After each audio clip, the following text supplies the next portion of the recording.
Oh, hello and welcome everybody. What is going on? So, another stream, another day, another stream, hey? We have been streaming quite a lot recently. We've been, E3 has been a very, very busy period, but you know what? I like E3. I like E3. So, we're here today to do the PC Gaming Showcase. I think it's called the PC Gaming Show at E3.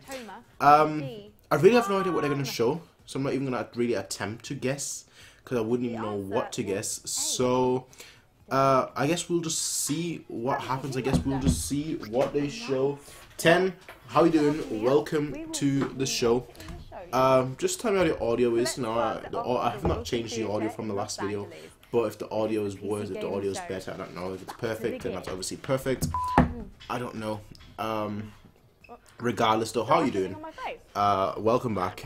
I don't know if I can make it till Sony's, to be totally honest, because I'm already tired, but we'll see. We'll see.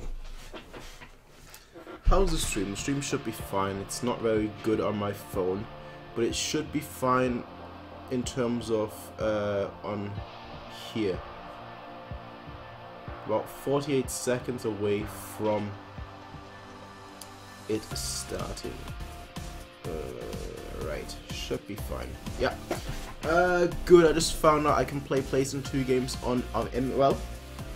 Perfect. Perfect. There you go. Now you know what to do. Now you know how to play get all the games. 23 seconds away. Well, 20 seconds now away from the start. Before we start, let me do one thing, which is put the stream on, just so I can see the comments on my actual screen. And let me sort that by live chat. Perfect. Now let's see what this E3 conference has in store for us.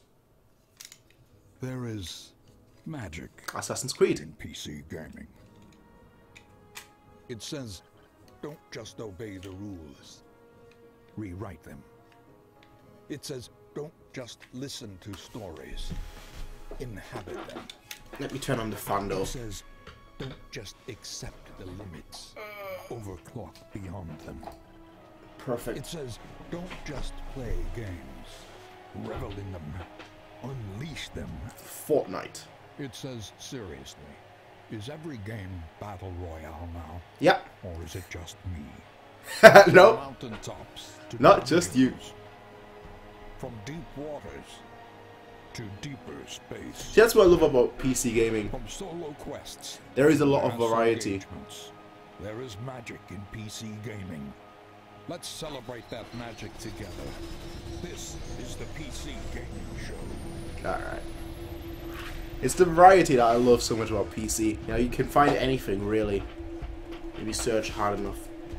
And now, your host, Sean Platt. Oh, hello to everyone online. Hello to everyone at the Will Turn. Welcome to the PC Gaming Show.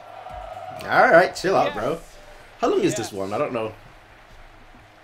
My name's Dane, and I'm your host today. I am delighted to be here. We have a fantastic show for you this afternoon.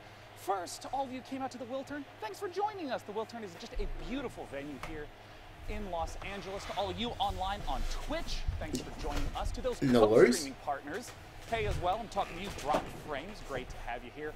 And of course, to all the wonderful sponsors that help make the PC Gaming Show come back again for the 4th straight year. Now, good on you. I like the PC. Exotic Bankai, welcome. I'm the only host here this year. I have my co-op partner up in the balcony. It's Frankie Ward. I mainly game PC nowadays, so that's really why I care so much about it. With a bunch of creative new PC games coming your way, from Warfare's latest update to some off-the indie gems. It's all about indie games. We are so excited for the show to get started. We have over 30 games we're going to be looking at across the next 90 minutes. So let's get it underway. 90 minutes, there you go. You actually found out how long it is. Stain Studios, their game has absolutely massive construction as well as automation. Let's take a look at Satisfactory. It's very professional. kind of conference. At least that's what it seemed like so far. I wouldn't mind some Age of Empire 4. I mentioned Age of Empire 4 in the last conference.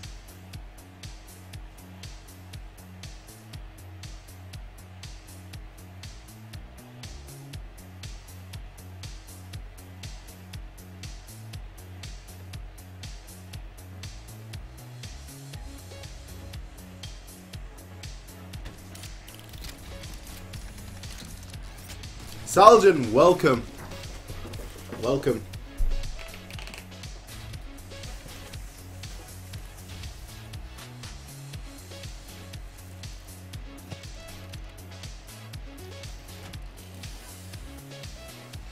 Not really sure.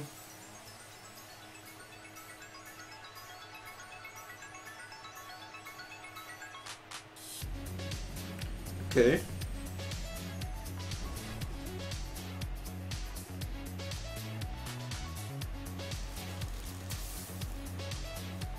I like the music, or the track I should say more so, the beat.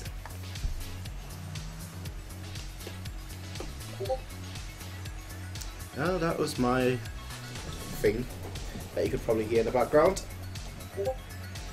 That was my thing too.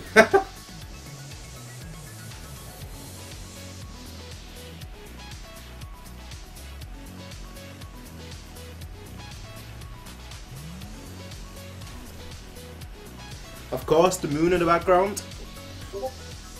Alright, time to turn it off.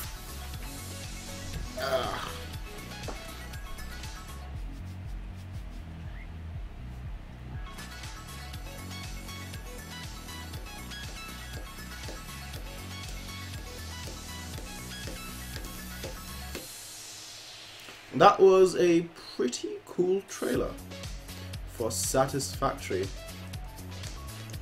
I mean, you can kind of guess where the name comes from, the factory part, considering they're building a factory. To talk about it is the game director at Coffee Stain Studios. It's Oscar Gilsain.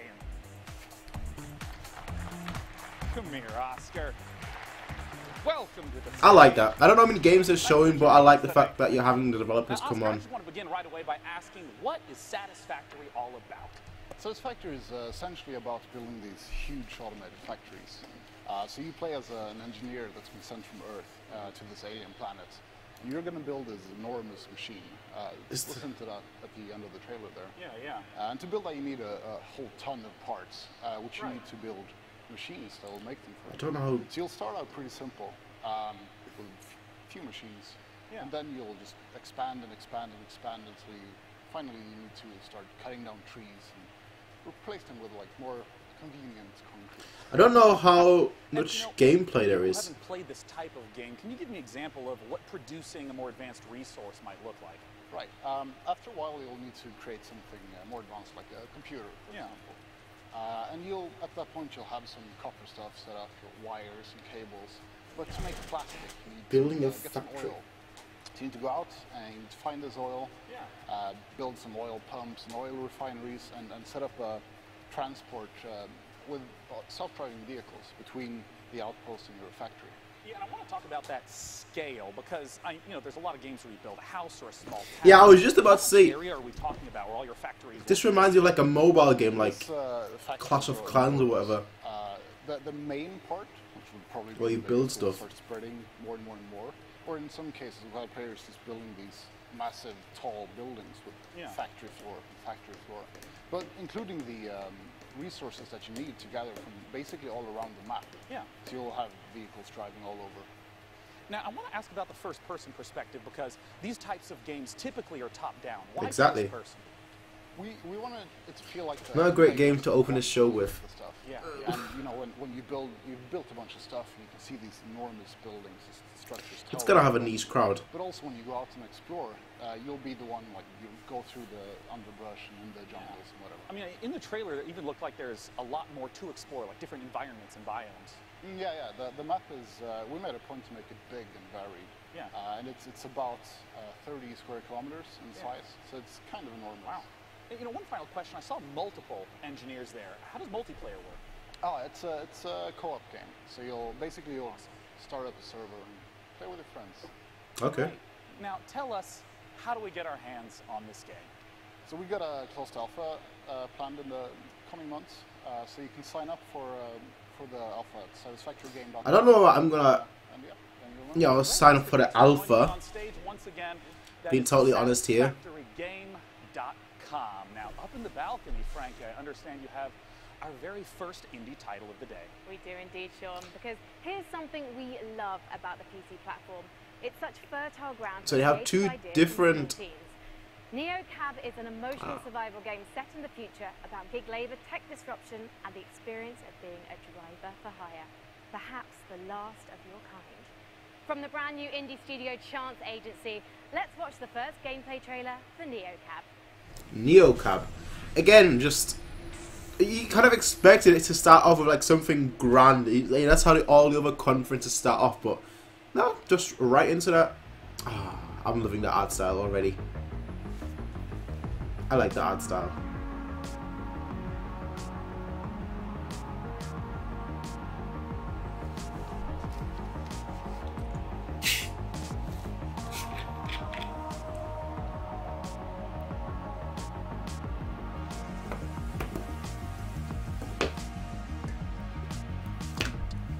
Wait, what?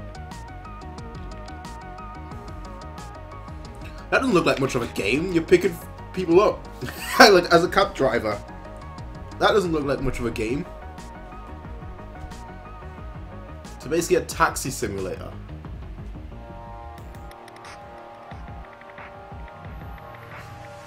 I was gonna say Uber. The color reminds me of Wolf Among Us.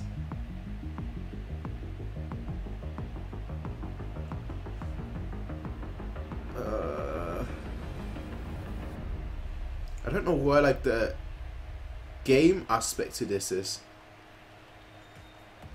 I have no idea. Game, believe it or not, is in the Battle Royale genre. Of course, Oh boy. it's E3 2018, what do you expect? Oh boy. There's several Battle Royale games we're going to be talking about today because the Battle Royale format is very simple and very flexible. Players play in an ever-shrinking space until there's one Fortnite last too. standing. So developers have already been doing all kinds of different explorations of what this could possibly be. And our very first Battle Royale game that we'll be introducing today has up to 1,000 concurrent players. It's from Automaton Games. Let's look. 1,000?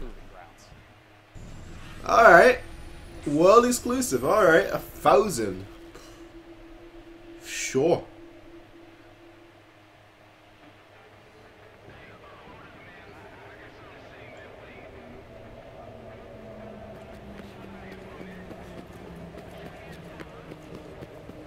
You can tell by the art style that it's a Battle Royale game. Of rather simplistic art style. So you can have 1,000 players in the map without it lagging.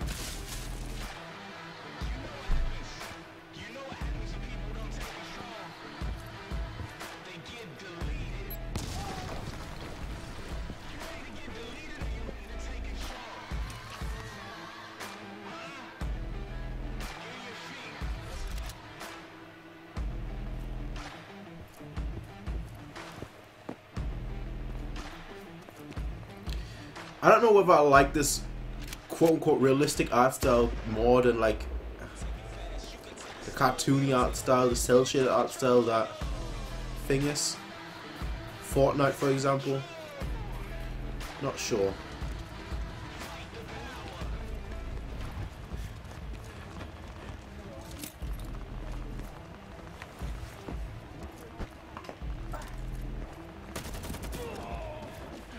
And dead, just like 3 shots, 3 but that guy can't aim to save his life. Where's that guy shooting at? 1 shot with a pistol.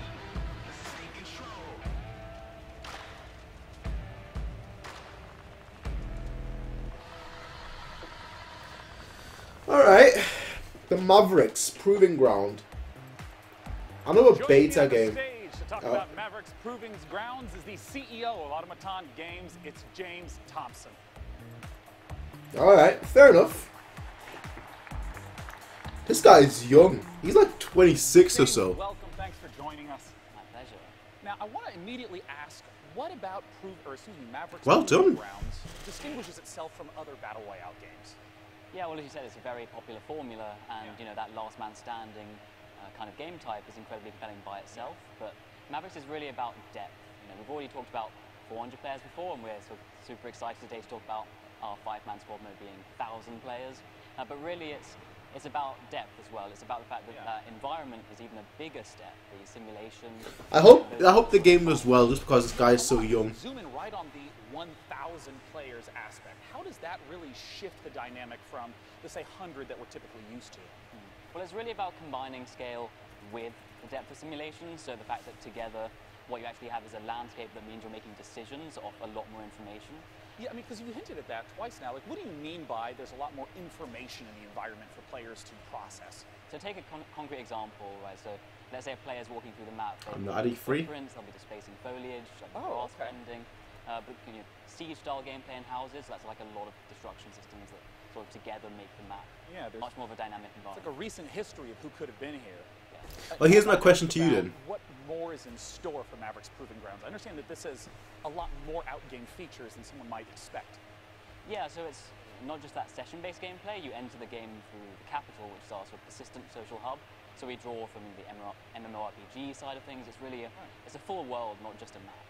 Okay. So it's got a persistent game type side to it too. Yeah. But really, it's about bringing this all together. Are you not interested in that game? Here's my question to you lot. Now, where can people go to find out more? Well, we've just launched our site right now, so if you're interested in signing up for the closed beta, you can do that now at mavericks.gg/closed-beta.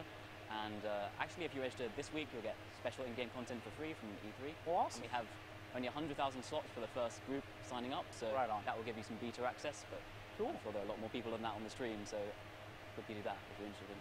Alright, here's my question to you guys who played the Fortnite formula. Would you be interested in that game? Helps showcase the extraordinary power of modders. Frankie, tell us about it. It does indeed, Sean. On PC, we don't just play what's given to us. We mod games to make our own experiences. And for many developers, modding is a way to turn a hobby into a career.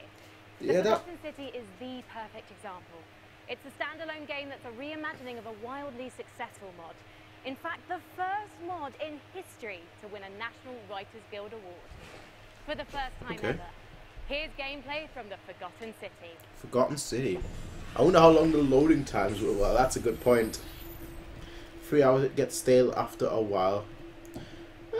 For me, Fortnite is... I've only started playing Fortnite this week. So I don't have that much experience, nor that much time invested in it.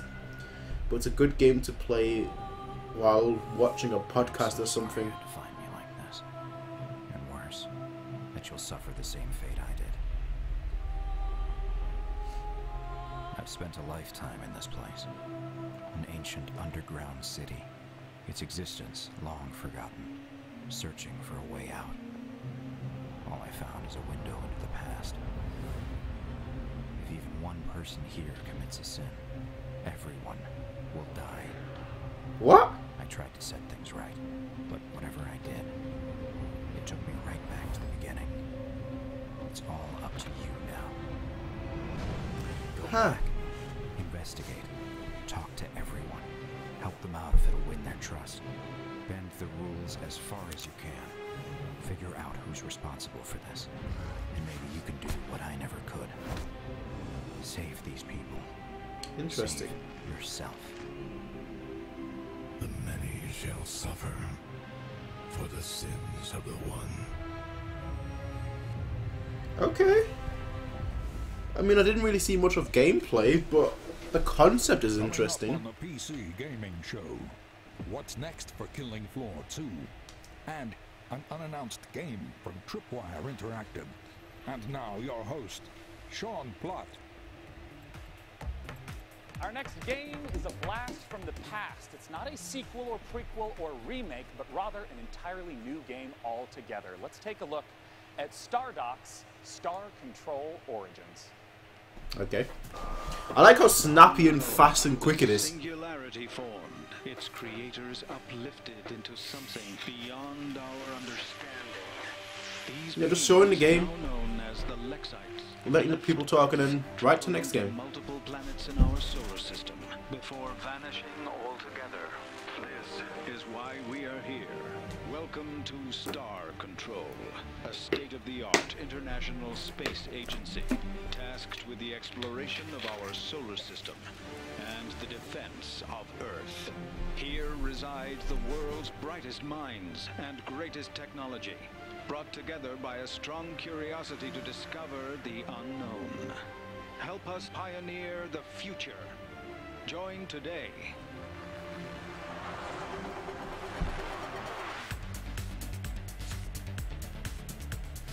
Yeah, they don't talk Has to say accelerated anything the like they were construction of our new conferences. modular deep solar system vessel specifically for this mission.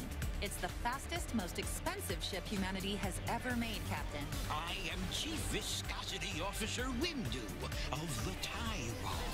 The Strive have evidently received traces of your radio broadcasts themselves. That's like if I think of a villain, that's basically the voice I give them.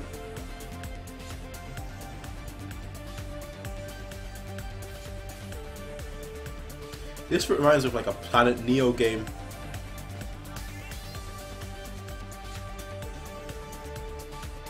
A new alien in a delightful new spaceship. You must be humans. We've heard so much about you. The art style is beautiful. Star Control. I always love unique art styles. That for me, that's the first thing that sells me in a game, just the art style. Joining me to talk about Star Control is the Director of Production at StarDock, Patrick Shaw. Thanks for joining me on stage today, Patrick. Yeah, thanks for having me here. So now just tell us straight up, what is Star Control all about? So Star Control is an open-universe action RPG. That guy was about to go for a handshake and he's like, nope. Hundreds of different stars, thousands of different unique planets, and you can land on each and every one of them. And when you're driving around the planets, you can jump over canyons, blast critters, and then you can venture out into the solar system and do ship-to-ship combat with hostile aliens. And I want to ask, since I know that the story is a big part of this game, with it being open world, how do you make sure that the story still stays as the focus for the player? Yeah, so we're really excited about the story that we prepared for Star Control. It's funny, it's creative, but also has some dark, sinister side to it. However, what we're very proud and very excited about is we have an infinite universe. That is, we are fully simulating the entire universe at all times. So even if you're on some podunk little moon in the corner of the universe, the aliens are still moving around the universe, doing their own thing, exploring and interacting with each other. Alright. So it's not just like at a planet, there's the same town whenever you visit. Okay, that's interesting. I always like these mechanics. Right, exactly. So this infinite universe is the glue that connects my story, my adventure to the larger open galaxy. That's awesome.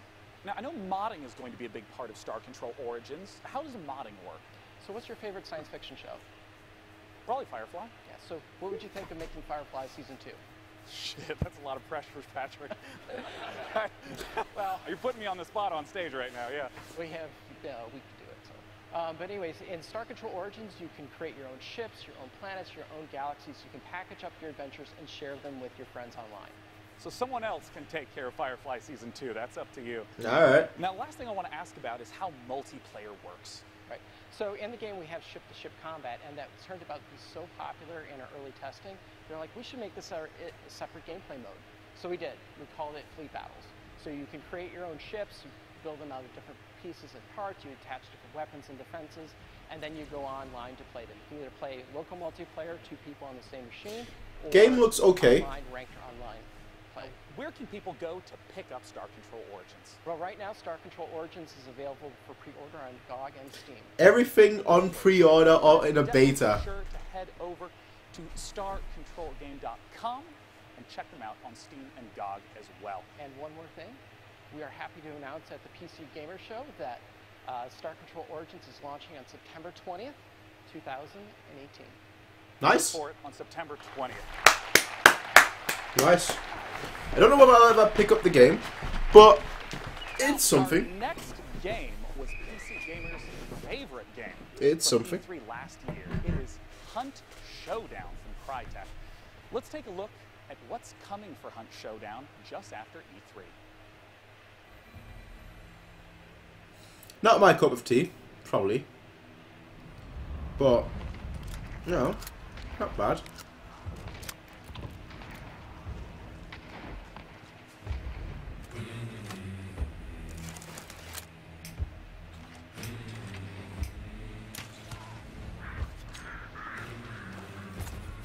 You need the throwing knife.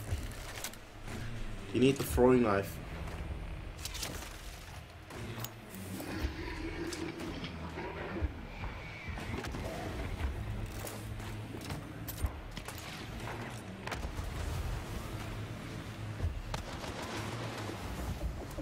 They should make this game multiplayer and just call it Left 4 Dead 3.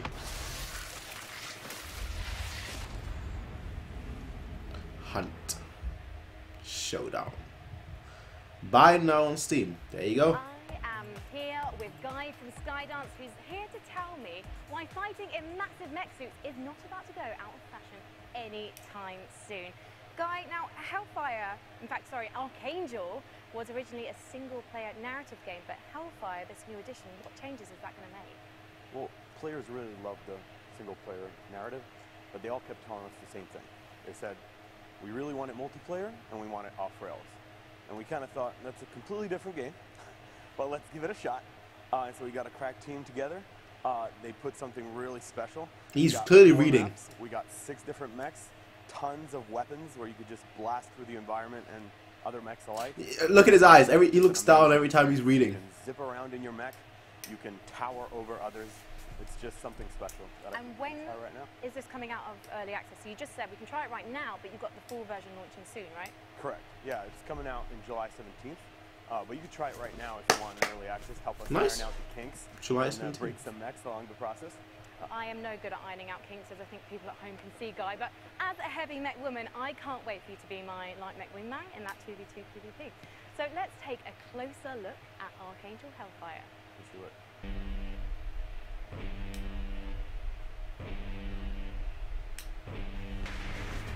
Okay, this clearly reminds me of like Borderlands.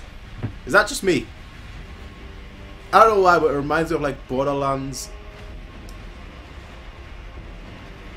The art style, not exactly.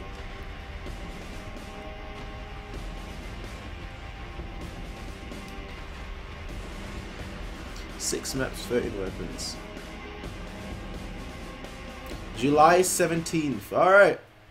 Our next title is one I've been looking forward to for quite some time. It's from the makers of Sherlock Holmes, and it's a delightful-looking Lovecraftian mystery. Huh? It's called The Sinking City, and joining me to talk about it is the community manager at Frogwares, Sergey Oganisyan.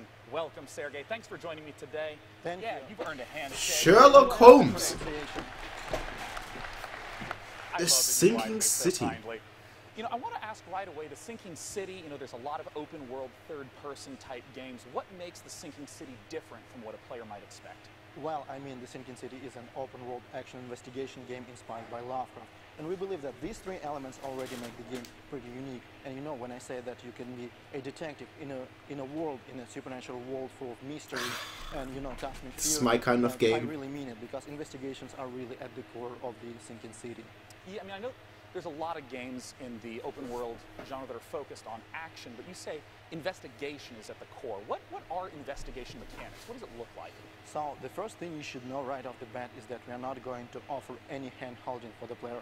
We will not give you any clear objectives in your diary or, you know, markers on the map telling you where to go or what to do. It's actually up to you to figure that out. All right. We will give you information, you know, hints, evidence, like clues, crime scenes to examine, like people to talk to, suspects to question. And we will ask you in return to use your wits and your intuition to, you know, experiment with your findings, you know, maybe like find a way how to progress. And what you should also know is that finding these clues will not only help you understand what's going on and, you know, get a better understanding of the world and its people, but it will also help you maybe change the course of your investigation. I want to try The this. world itself, I mean, the footage that I've seen through the years has just been absolutely beautiful. Talk to me about the world that we're in and what investigation is at the core. So the game takes place in this fictional city of Oakmont in the state of Massachusetts. You know, the city which is flooded. There is a terrible disaster going on which has claimed like thousands of lives. And also, like, it seems like it awakened frightening monsters which now roam the streets of Oakmont. You I know, really people want to try this. that live in the city, they are very different, like different social classes, gangs, cultists, poor people, rich people, but they are all united by fear. You know, they're all afraid, maybe except for the cultists, of course.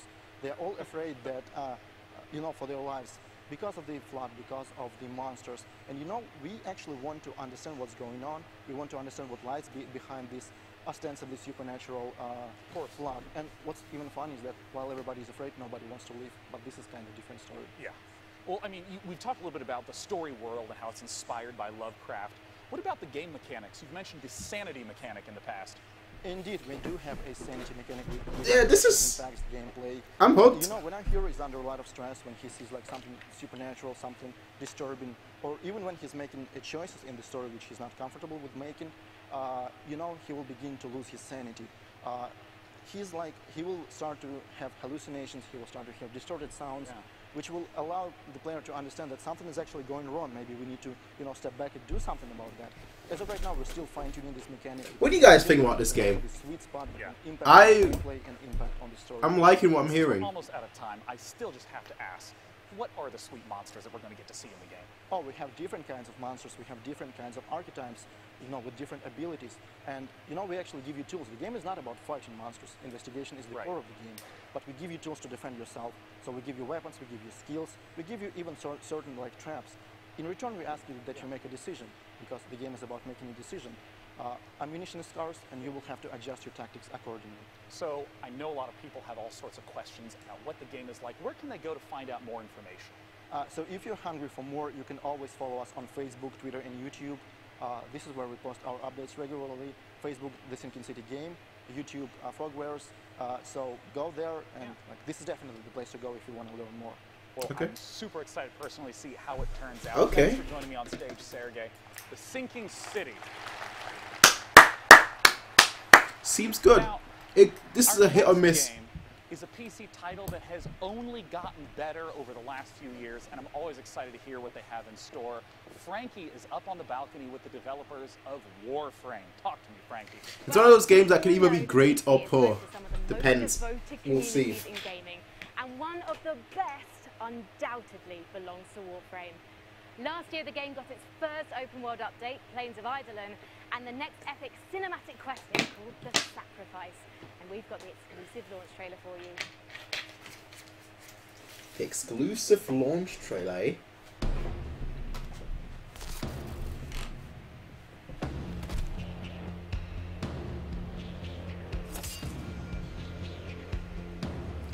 Warframe is the best free-to-play game I've ever played. Well, that's high praise.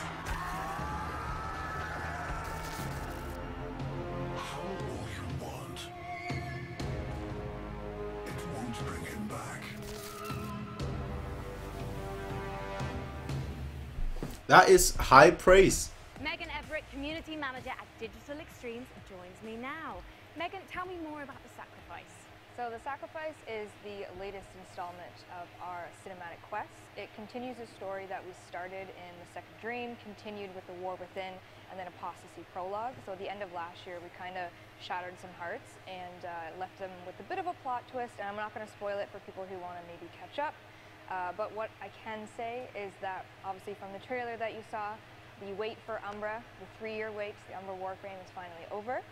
The creepy guy at the end of the trailer there, Ballas, plays a pretty big role in this quest. Okay. And again, not going to spoil a lot, but I can say that it's coming this week on PC. And this you week? guys are actually currently waiting, well, as well as the update, you're working towards TennoCon right now. Yes, so it's going to be another big year for us, and I'm really excited for it. Well, let's take a look at last year's event, get an idea of what TennoCon is all about. What do you think the mega reveal at Tenno Live is going to be? Can you tell me anything about this Umbra thing that's maybe going on or whatever? Well,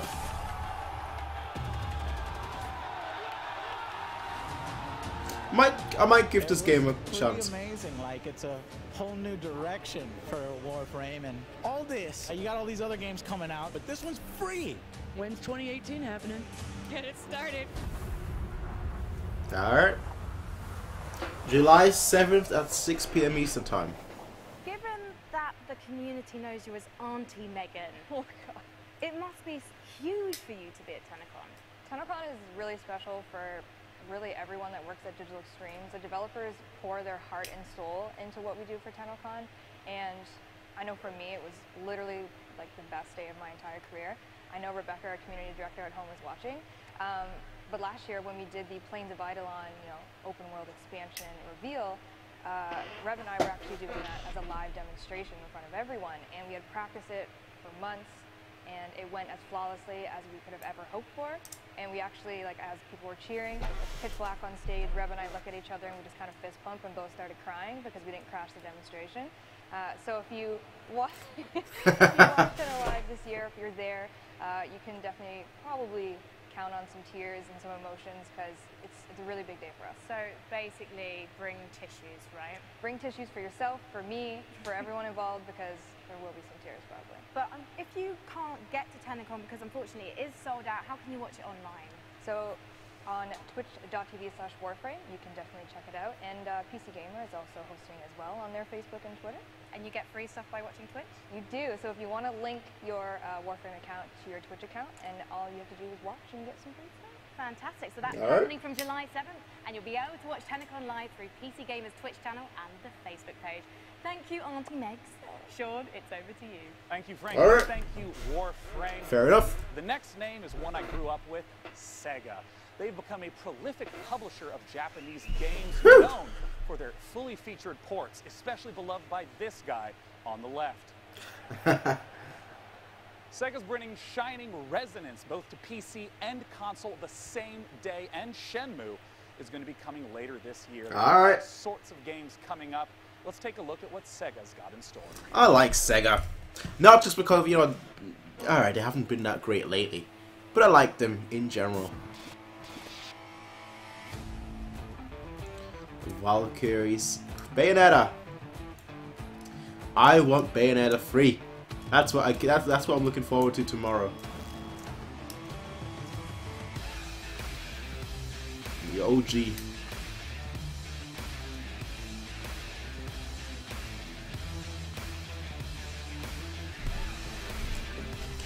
Is the Yakuza game on PC? Never say never.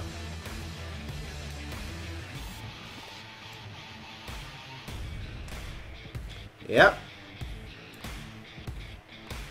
Okay. Really? Well. Well. Well. Well. Well, eh? Eh?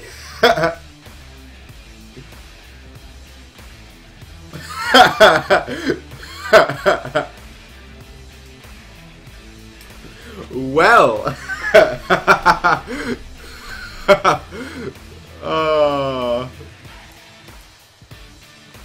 Look here. We got Yakuza.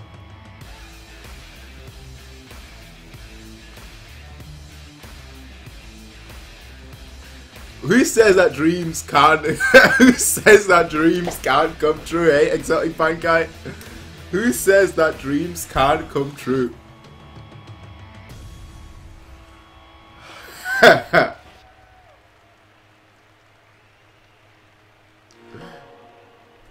Dreams. Yakuza 0 is available Reality. for pre-order right now and will be releasing on Steam in early August. We hope you've been enjoying the show thus far. We have so much more great stuff to come. Let's see what's coming up at this year's PC Gaming Show. Coming up on the PC Gaming Show, a new publisher reveals 3 new games, and the first ever gameplay footage of Overkill's The Walking Dead. And now your host, Sean Plott. Okay, quick question. First of all, congratulations, Exotic Bankai.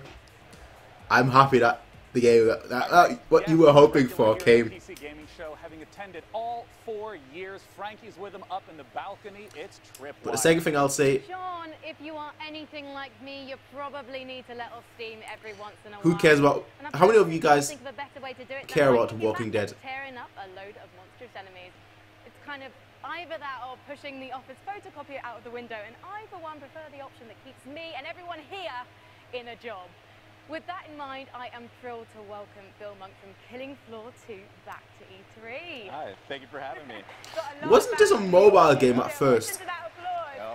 Or am I getting my game wrong here? What the latest from Tripwire and I swear this was a mobile game. Yep, we've been really busy working on Killing Floor, and we got 4 major updates that are coming out this year. The first one we dropped in March, and we're getting ready to drop the next one really soon. Coming tomorrow, Bill. What's involved? Yeah, so we're bringing the summer sideshow back, but this time we're mixing circus freaks with steampunk in a really fun, exciting way. Looks like and we have a really cool new I've actually watched the most Walking Dead. System. And with this, there's 73 different weapons that we have in our game, and each one you can upgrade it and make it viable for late play. So it really adds a lot of creativity to your loadout. So I'm really excited to get that in people's hands. Telltale. So you can make your boy guns big. Yeah. Good. Well, thank you so much for joining us today, Bill. Let's take a look at the trailer for Treacherous Skies Summer Sideshow. I've only watched the TV show. I've only watched like the first 4 or 5 seasons.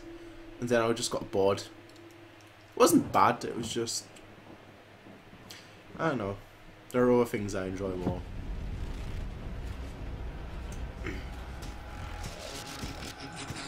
They've already got this sold. Just with the art style. Welcome aboard the HMS Queen Victoria, ladies and gents. Ringleader Lockhart speaking to you from, well, someplace very safe, yes. You helped me escape that fray at my beloved Steamland, but now I need your help once again. I've got to get to my island in the channel. Now, listen up. I don't know how, but these blasted circus freaks followed us on board. Actually, nah, I have to take back what I said. The art style is good, but... yeah. Gameplay-wise... too much shooting going on, not enough, I don't know. Even removing the head won't put these rebellious robots down. But take heart, lads and lasses. I have invented some new toys. The Doomstick. All barrels of This is basically Borderlands. This is basically Borderlands. And the M99 sniper rifle. And finally, there's a last-minute addition to the crew. Watch this woman go. Seems Mrs. Foster negotiated her way on board and is set on giving Zed the angry. The business. Come on, that's Borderlands. We'll see you on the airship. That's what this is. Fossey. Killing Floor 2. Optician says my eyes are okay. I say, then how do you explain my husband? Now, wow. As is tradition, the content that you just saw will be available tomorrow, including a free weekend for PC this weekend. Definitely check it out on Floor 2. But that's not all that Tripwire has. I have the president of Tripwire himself, John Gibson, on stage. John, welcome back again. Thanks, Sean. Pleasure to be here. Now, I understand that Tripwire is stepping into also doing publishing. What does that entail? That's right. So, Sean, it's really challenging for developers right now with the thousands of games that are coming out every year. Yeah. It's really hard to get noticed. And then you have the traditional publishing deals. So we're giving developers fair deals. We're going to be helping them rise above that noise so they can get noticed. And because of our experience developing our own games and publishing our own games, we're going to help them with marketing, funding, mentoring, feedback to help them succeed.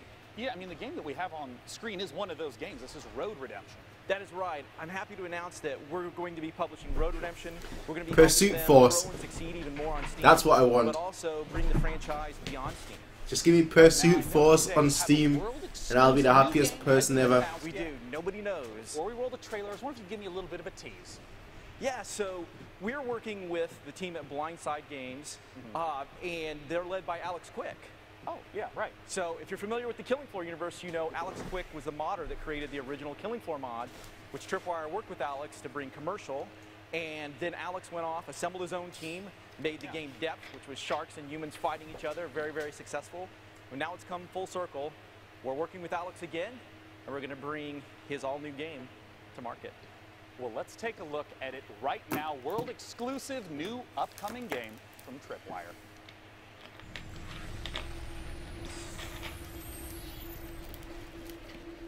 Let's have a look. Here we go. Close your eyes and imagine a place where the sun is bright and the beaches are white. A place filled with southern charm, where the water is as warm as the welcome. So come feel the wind in your sails. Kick back and relax. We're gonna need a Enjoy the bigger local boat. cuisine.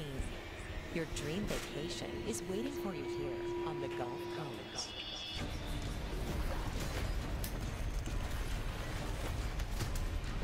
There are like 10 sharks attack a year. 10. Sharks don't appear that often. Game.com now. To book your vacation, operators are standing by.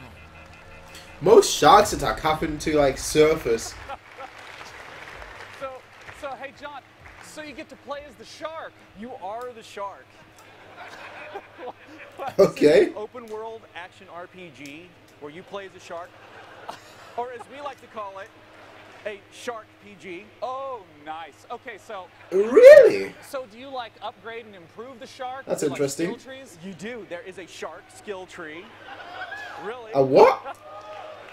Wait, did you just say shark skill tree? You eat your way through it. You get bigger teeth. You can jump out of the water and snatch people off piers and all of that fun stuff. I didn't realize this was a power fantasy I needed so badly. This has to be a troll game, right? Get more information about it. Then go to maneatergame.com. All right. I doubt anyone will forget that here. That's maneatergame.com. John, thanks so much for joining me on stage. And once again, I don't know whether I like that idea or whether I just find it absolutely ridiculous. showcased earlier. Probably a bit of Killing both. Floor 2 and Road Redemption will be playable here at E3. Definitely be sure to check it out. Coming up next, Frankie has a whole slew of unannounced games. Frankie. Cheers, Sean. Man-eater looking tasty there, and I can't believe they named a game after my favourite weekend activity. Indies are at the heart of PC gaming, and next up is a brand new publisher releasing Wow. 3 games for the very first time, releasing one of them, Behave Yourselves audience, today. So let's take a look. That pun. Ouch.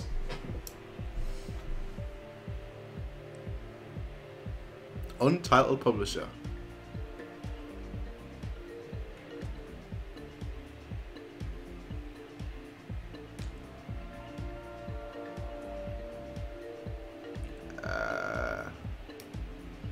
Okay.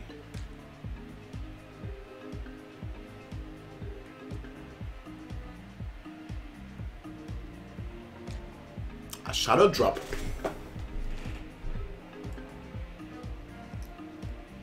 Untitled publisher. Alright, fair enough.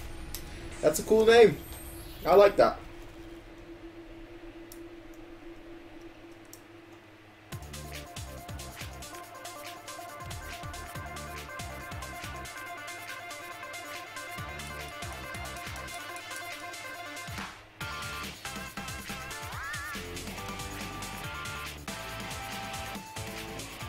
What's this? What's this? RPG, alright. Okay. Alright. Bravery Network Online. Okay. To me, that publisher just looks like heavily inspired by Undertale. Farm Simulator.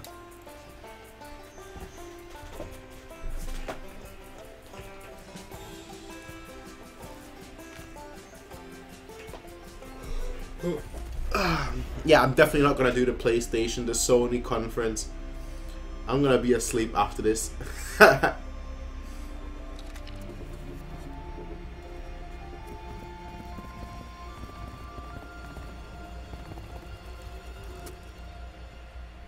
It's Turnip Simulator.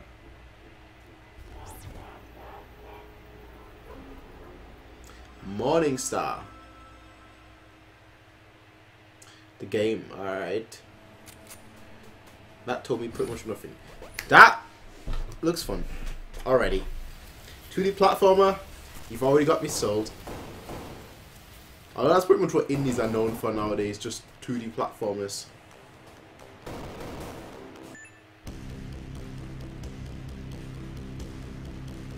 Interesting aiming mechanics though.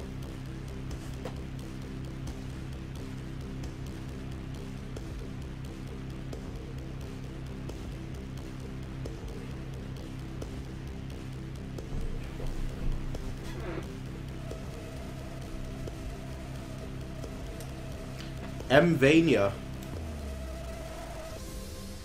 Overwhelmed. Okay. I like what's available right now, right? Huh. I might try that out. Look like must-plays.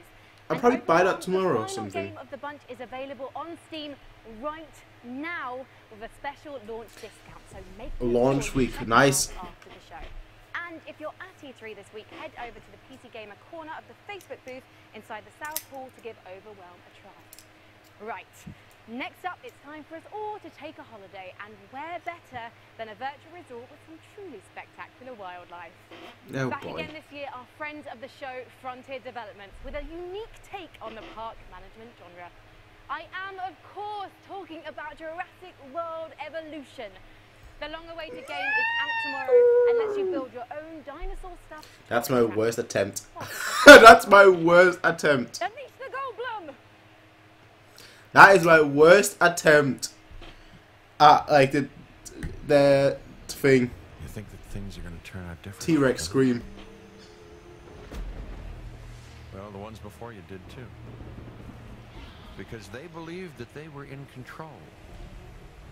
And control... Well, here's the thing. Humanity is desperate for it. We are seduced by it.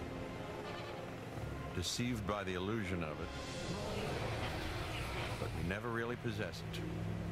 Because if there's anything that chaos theory has taught us, it's that nature is on its own course. Yep. And when we interfere, when humanity tries to put nature into orderly boxes, chaos destroys them. Okay, fair enough.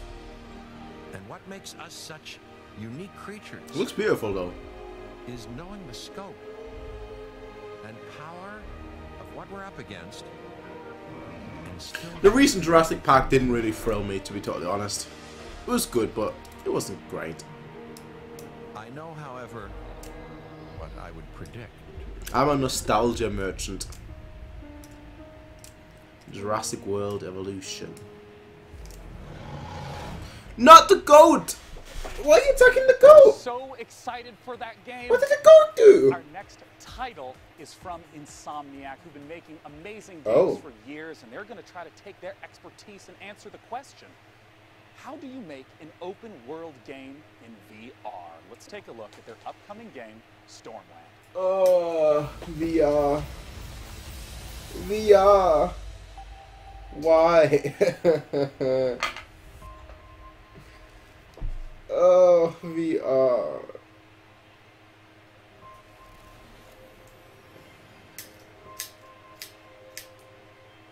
You had me hyped when you said Insomniac, and then you crushed my dreams.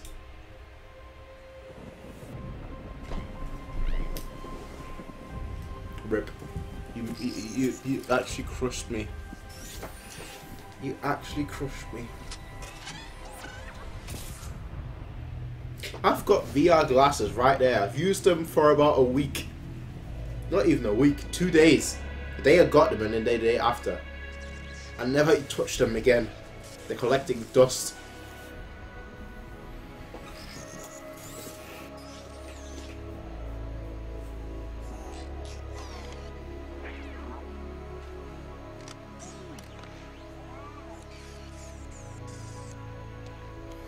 I mean, hey, if you enjoy VR games, you know, that's good job. You know, you've got something to look forward to.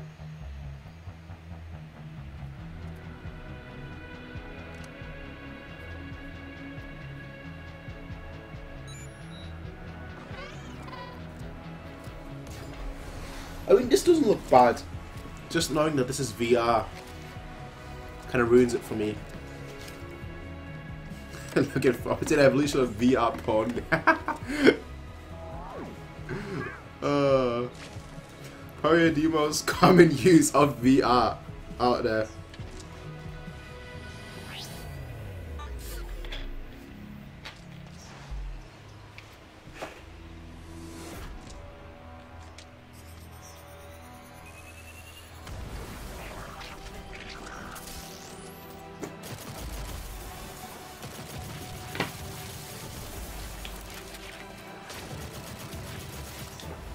Once they have a device that can transmit smell, and not just, you know, I can transmit smell to you as well through your nose. That is when we've hit evolution. That's when we hit the pinnacle of evolution. That is where we have truly reached the VR greatness. And once you can feel the pain from the game in real life, every time you get hit inside the game, you get hit in real life too. That is when we have reached the top. That's when we've done all we can.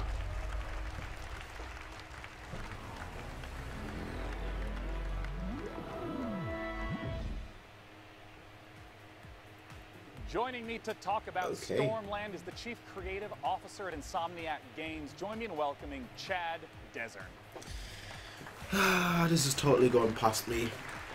I care very little about this. Hey, very welcome little. to the stage. Thank you. I want to start right away and ask, what is this game all about? Well, in Stormland, you play as an android gardener, and an entity called the Tempest uproots your habitat and shatters your android body. So you've got to travel to a civilization above the Thunderheads to repair yourself and save your friends. And I want to ask what open world means in VR.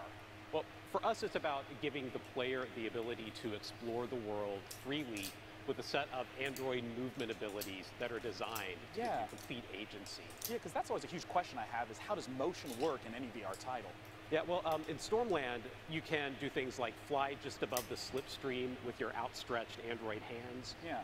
You can shoot a laser into the cloud surface and then make a ramp, kick off of that. Has any of you guys climb up a played cliffside the and, like, golf literally VR launch game? yourself with your synthetic android I've strength, not, but that's and, the like, only push VR off game the that's bike actually looked down fun. using your hands to The mini control golf one. descent. Just massive freedom of movement, yeah.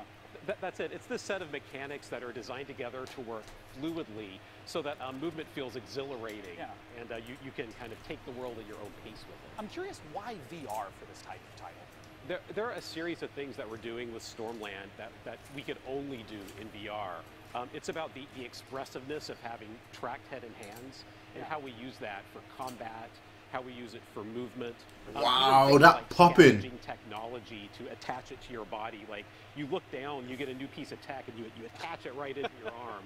And then, you know, suddenly you've got the ability to harness electricity or cloak yourself or all kinds of different cool android abilities. I mean, the art is just beautiful in the footage that we've seen. I wonder if you can talk to me a little bit about the world and what it means for it to be ever-changing.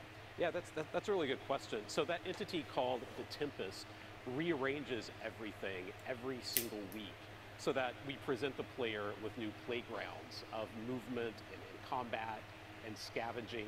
And you never know what you're going to discover. So every single island you find has the potential to hide an enemy stronghold or a network of underground caverns or brand new tech discoveries. Did someone just drop something? Now, I got to ask, where can we go for more information? Well, you can stay tuned by watching the Facebook and Twitter with @StormlandVR, or you can check us out at insomniac.games. I'm really looking forward to it. Thanks for joining me, Chad. Once again, oculus.com/Stormland for more information. Frankie's up in the balcony with our next absolutely gorgeous-looking indie title. All right. It really is, Sean, because next up we've got a first look at a new game from publisher Raw Fury, a neo-noir detective drama featuring a Paris cabbie who finds himself drawn into a world of crime. Sacré Ruddy Bleu. Yes, I speak French. I can't wait for this one, so let's take a ride with the trailer. World exclusive. Let's have a look.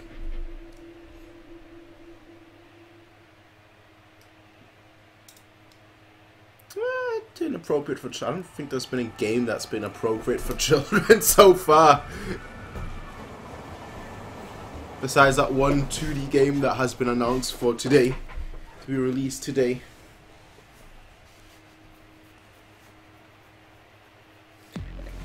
Another taxi game.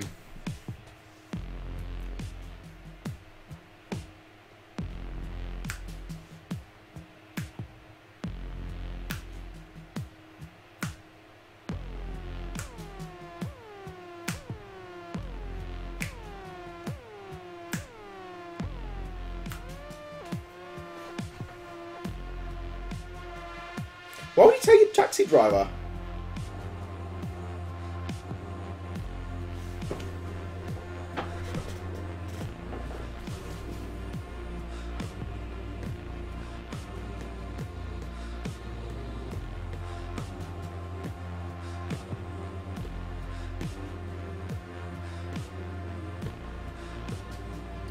That didn't tell me anything. You need to show me more than that. If you like that last game, you'll definitely love our next. It sounded interesting to me, but it didn't show anything. It's an open-world, narrative-focused game with an incredible art style. Let's take a look at Sable. Show me some gameplay trailers. Enough so I can actually understand the gameplay. It's not that difficult to comprehend. I like this. I like this already.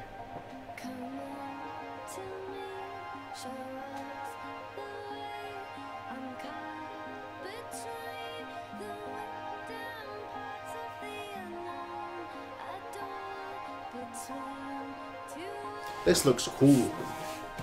Cool, cool, cool.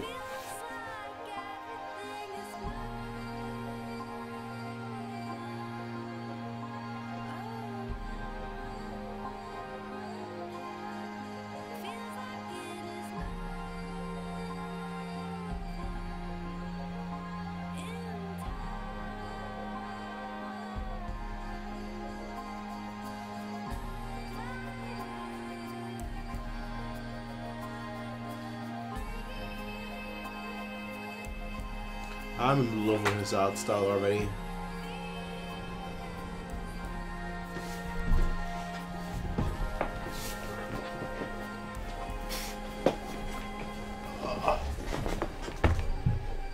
That's my kind of game. No, too loud. Way too loud. What we need to talk about Sable is pretty much the entire core development team on stage. It's Daniel. Yep, I know, so professional, right? I want to immediately ask, what kind of game is Sable? What can we expect? Sable is an open-world desert exploration game. It's not a game about combat or about leveling up. It's a game about solitude, and it's a game about exploration. You play as Sable, a girl leaving her home to explore this world filled with monumental architecture, fallen spaceships, and you'll travel around on your hoverbike learning about the people, the culture, and the history of this world. And, you know, I talked about it before. I think this art style is amazing. Yeah, Where's the I agree. origins of this?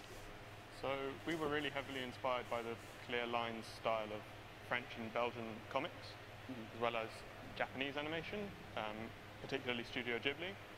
So we really want to feel our players to feel the same sense of wonder that you get from watching one of their films. All right. So from the very beginning, we knew that we really needed to nail Journey vibes. I can see that. And, yeah, so we put a lot of I can definitely see that. and effort into our rendering system, and yeah, we're really pleased to be able to show it to everyone. Yeah, and I mean, I know that you two consist of most of the core development, the art and the programming. What about the music that was in that trailer? Yeah, so that was a new track by Japanese Breakfast. I've been sitting for way too long today. So she, Michelle, she is doing the soundtrack for the game. Japanese Breakfast is one of my favourite bands right now. It's incredible. Well, it all just came together so beautifully in the trailer, and I know that you guys are really regular about updating, you know, blogs, sharing what's going on with the development. Where can people go to find more? So they can go to our Twitter account, ShedWorksReg and ShedWorksStan, or to sablegame.com. All right. Lovely, gentlemen. Thanks so much for joining me. Once again, the name of the game is Sable. Our next I'll title try to is remember one that. that has been in development, even showing up in our very first PC gaming show. It's 4 Cloud years. Imperium Games still hard at work on their title, Star Citizen. Let's see what they have in store. 4 years. That was your first one. They've been there in the first year. God damn. That's a long development cycle.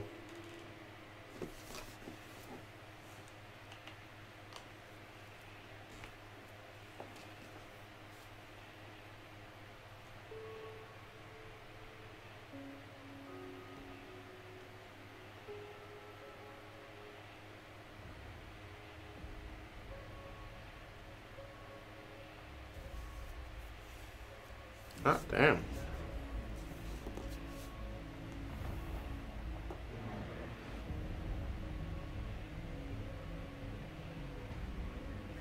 Lol, this joke of a game that sells in-game stuff for thousands of dollars. That sounds to me that sounds like CS:GO, with in-game skins selling for thousands of dollars.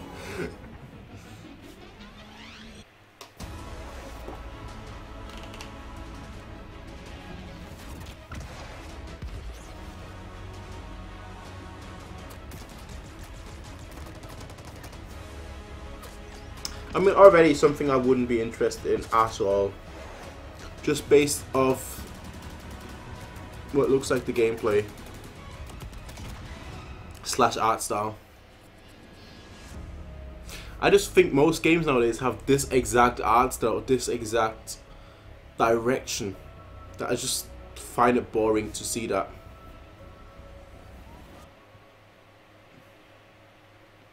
Star Citizen. Your universe is waiting. Alpha 3.2 update coming soon. PC gaming show. All new gameplay footage of Just Cause 4. A closer look at The Walking Dead, the final season. All new gameplay footage of Hitman. And now your host, Sean Plott. Not a massive fan of Just Cause 4. Don't care for The Walking Dead. Hitman, ooh, hit or miss. Senior brand manager from Acer, it's Eric Ackerson. Thanks for joining me up here, Eric. Sean, really excited to be here. Now, I just want to straight up ask, what are some of the big trends that consumers can be expecting right now? Well, right now we're developing some new products, particularly in the display space. We want to take the experience to the next level. To help with that, one of our new products is the Predator X27. It's an incredible gaming display. For instance, it's 4K and 120 hertz refresh. The users can overclock to 144. But what really takes it over to the next level is the inclusion of G-Sync HDR.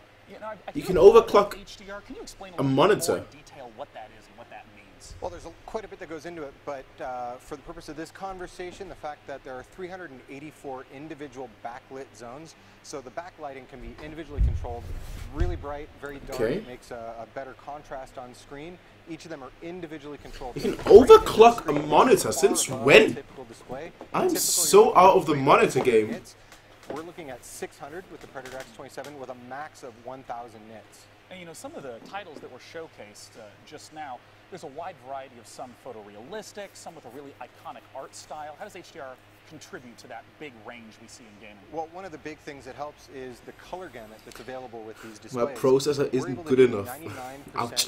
of the color gamut. So it's better representing the vision of the art director. Yeah, and some of the games that you see on screen that support HDR, Mass Effect Andromeda, Far Cry 4, Ni no Kuni 2.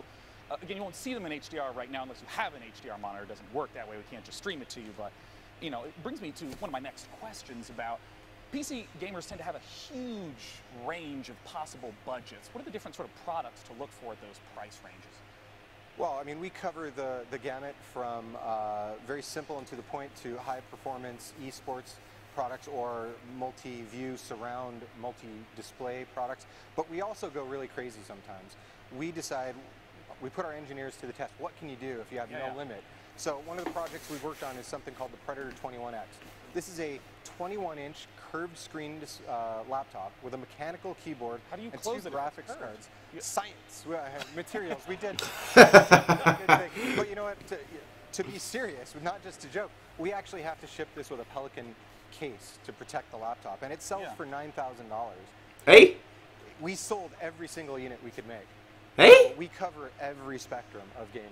Oh wait, that's the one that Linus Tech Tips has, right? I think he made a review on that. People go to hear more about or even pick one up once they stop being sold. That's the one that like needs the good news is that we're shipping now. like free fans. Are selling them. The bad news is a few have already sold out of this new. And you need to have like X27 2 monitor. power connectors connected to it. Amazon will be in stock again soon. Well, thank you. Like, you know how your normal laptop only needs like 1 connector? This one, I think, from what I remember, you need to connect it to like 2 plugs. The PC has always been the platform for crazy ideas. In our next game, Genesis Alpha 1, you build and manage a space vessel, farm resources, deal with terrifying alien infestations, and explore a vast, randomly generated universe. Oh, and you can take DNA from the aliens you encounter across the galaxy, splice them with members of your crew to create new life forms. Just a typical day at the office. Okay. Let's take a look. Greetings, Commander. You have been How many games have we seen so far? Like, a good 20, right? A lot of games. Not a lot of obviously hit. A lot of them missed for me, but interested that there's so many games. Feel free to experiment with DNA and alien abilities to maximize crew efficiency. We've got about 20 minutes left of the show.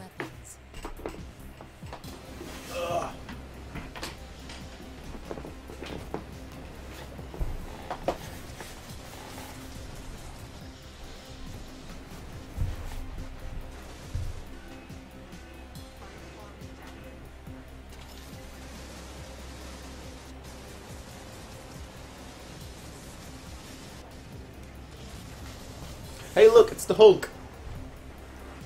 0904, Genesis Alpha 1. Alright.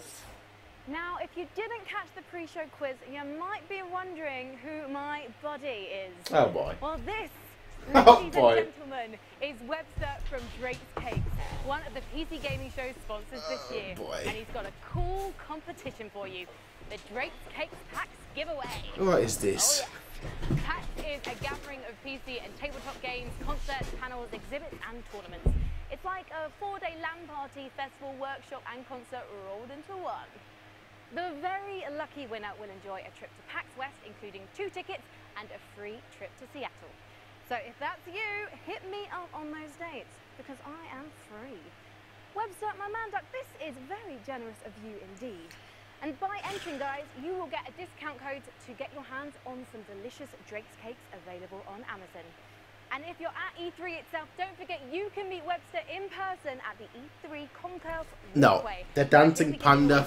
That's the one for Ubisoft. Was better.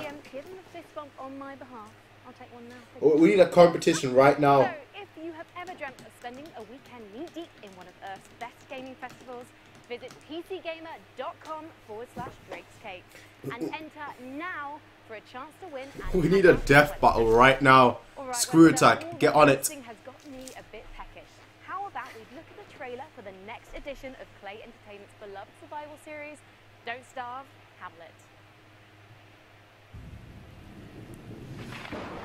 Don't starve, eh? I think this game...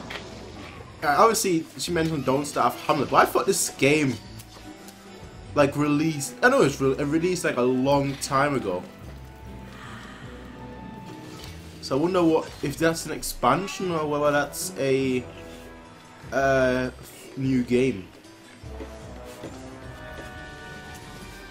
This game is like 3 years old from what I remember, or 4 years.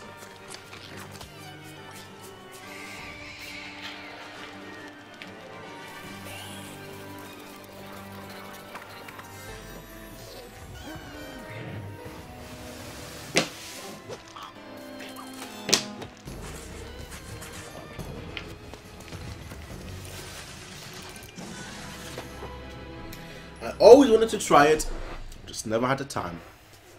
Coming December 2018, maybe now is the time when I try it. Installment in a series that never fails to make me laugh. It's Just Cause 4, and they have a brand new engine to bring the level of delicious insanity one notch up. Let's take a look at what the Apex engine in Just Cause 4 can really do. Alright, JC4. Here we go. Excuse me if I look uninterested.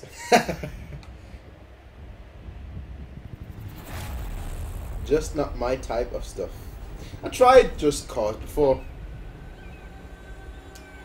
don't know which one it was, but I tried a Just Cause. I think it was either 2 or 3 back on the Xbox 360. I think it was. Should be on the Xbox 360. And it just was it? No, it was on PC. Was it on PC or was it on Xbox 360? Anyway, it doesn't matter. The point is, I thought it was pretty boring. You played 2. Is it 2-dimensional? It might have been 2.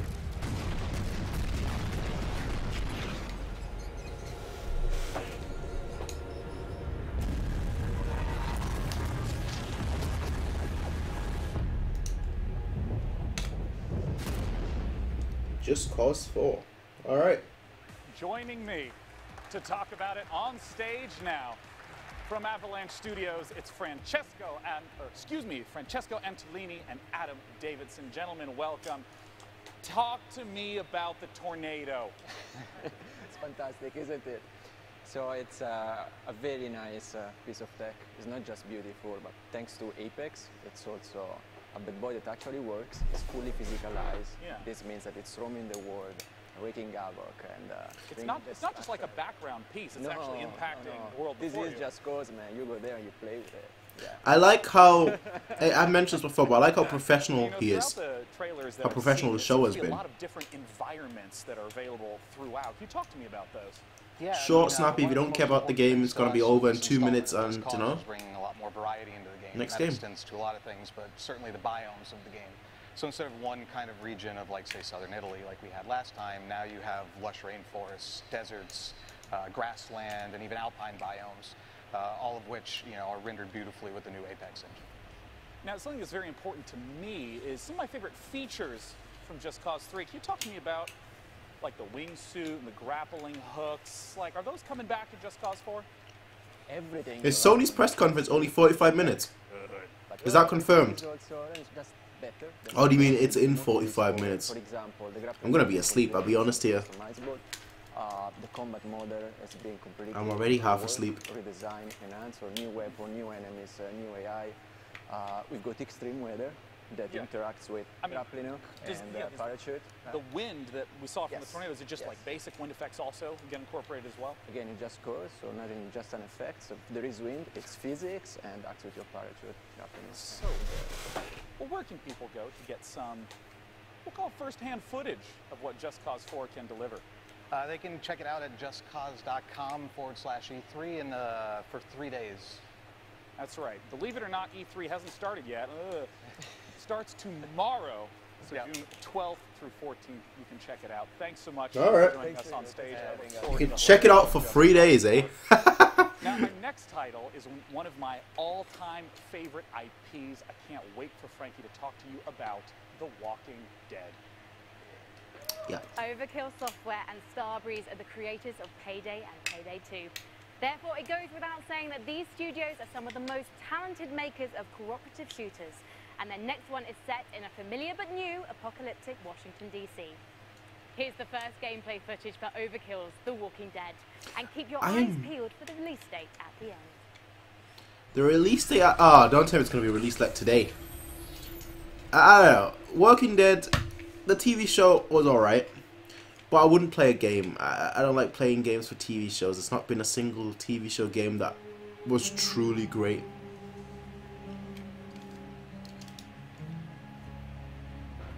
So I wouldn't, you know, spend time. So many things. Husbands and wives, doctors and teachers, writers and architects. But when the world ended, all that ended too.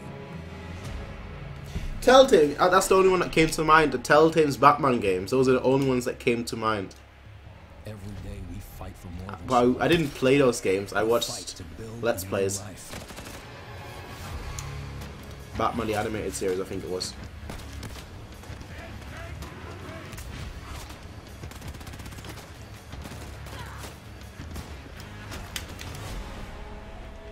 Alone, we're weak. Together, we're strong. But together, we might stand a chance.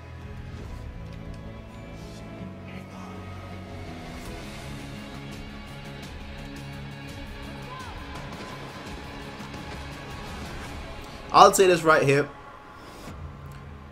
November 6th. November 8th. Alright.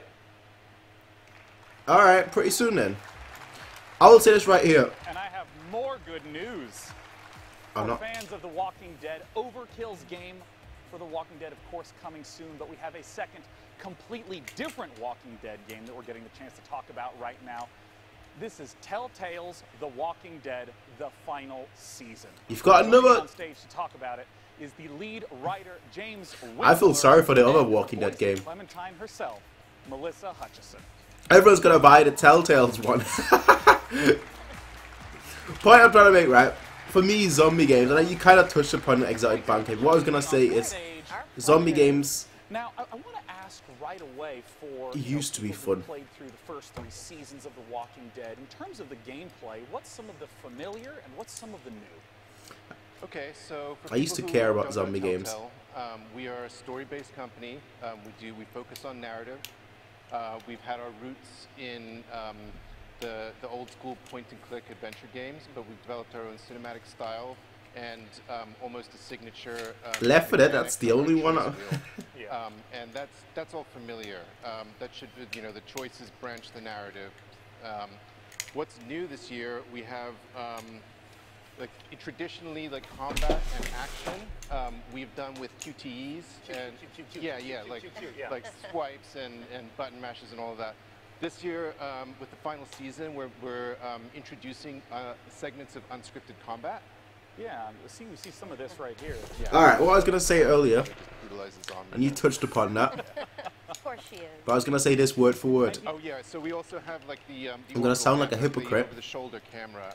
So that's like offering our players opportunities to explore our environments, which you can I'll also say this see later. in the B-roll. Is like they're looking really, really good with this graphic black art style that we're employing. Yeah, because in the previous games it was much more of a directed camera from scene to scene, but now you can really sort of explore the environment on your own. Absolutely, yeah, and yeah. Now I want to ask about the story. I mean, Telltale games always have that as the central feature. Where does The Walking Dead, the final season, start off? Okay, so it starts. Clementine has been on the road for a long time. We are post-time jump in the comics.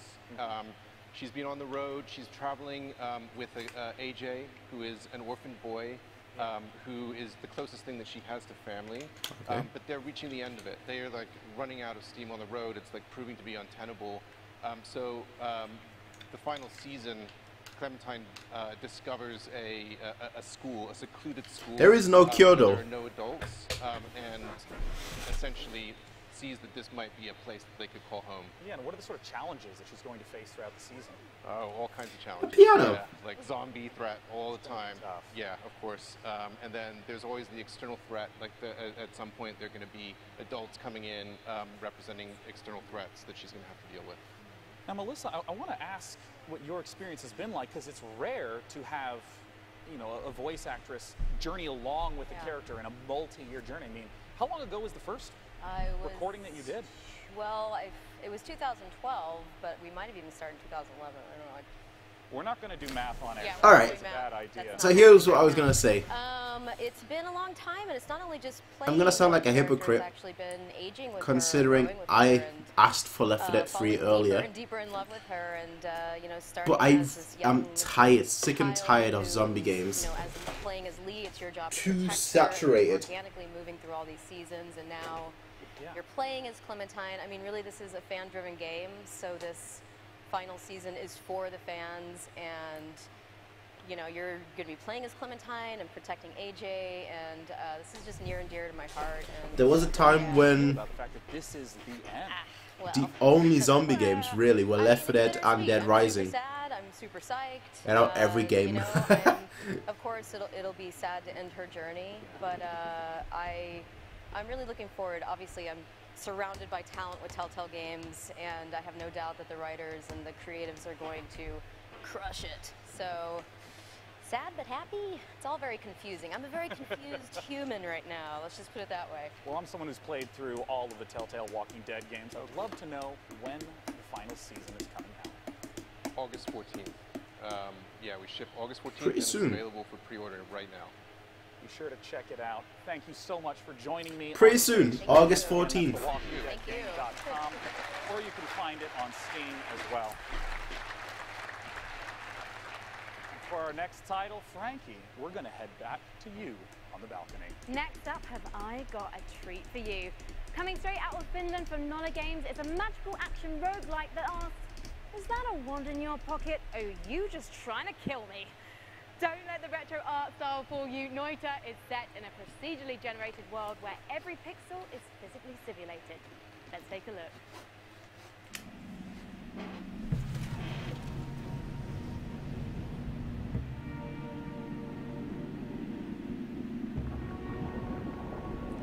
Okay. Huh.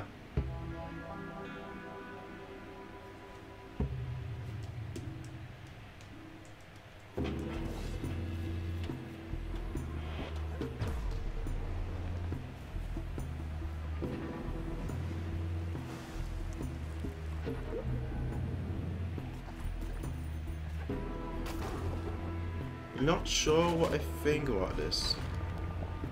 The concept is great. I like the fact that you can see the the pixels are very clearly highlighted. Noita looks very, very interesting. I'll say that. I will say that looks one that's very near and dear to my heart. Very It is interesting. the spiritual successor to one of my favorite childhood games, Theme Hospital.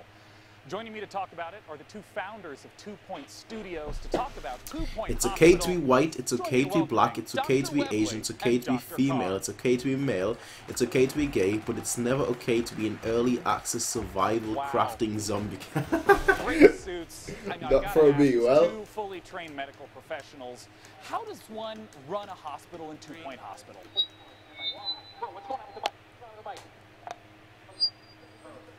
Wait, oh my gosh, is the stethoscope eliminating your microphone? Oh, you know what?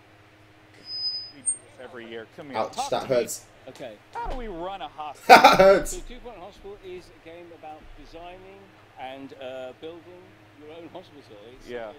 Talk directly at my tie. Yeah, listen, you said don't talk there. Yeah. I've got to look out here, you said. Yeah, no, just look straight at the ground. There's a lot of customization. Is this not working at all? Yeah, it's great. Great. You carry on. I'll carry on then.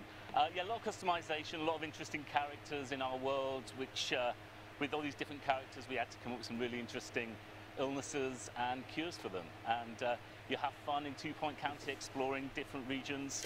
Yeah, people with exactly. Nice improvisation. on the screen, Very professional. This is real. We actually researched this. It's a certain anima. And also you can train people. You can train your doctors to be better, your nurses to be better, do research so you can unlock new wonderful cures. Yeah. These guys studied medicine just to make this game.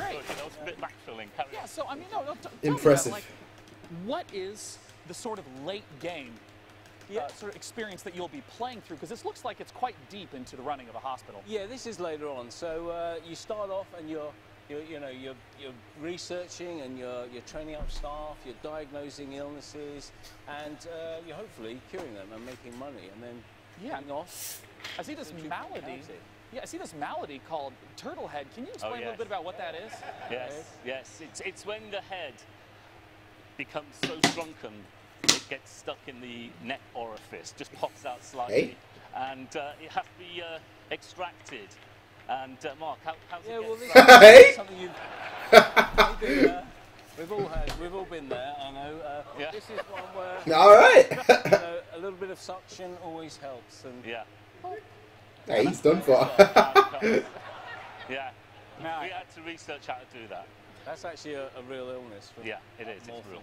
Now, Of course. I'd like to ask about something that I think every young man has to deal with at some point. What is a monobrow infestation? Yeah, well, monobrow is, follically enhanced. Yes. Problem. Kuchikame. Yeah. I haven't. No, okay.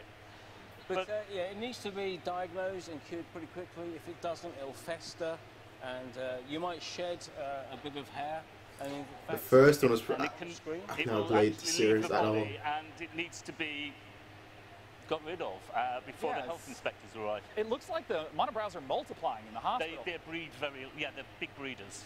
The yeah, monobrows. they like monobeasts. they like dirty places. Oh boy. Disgusting.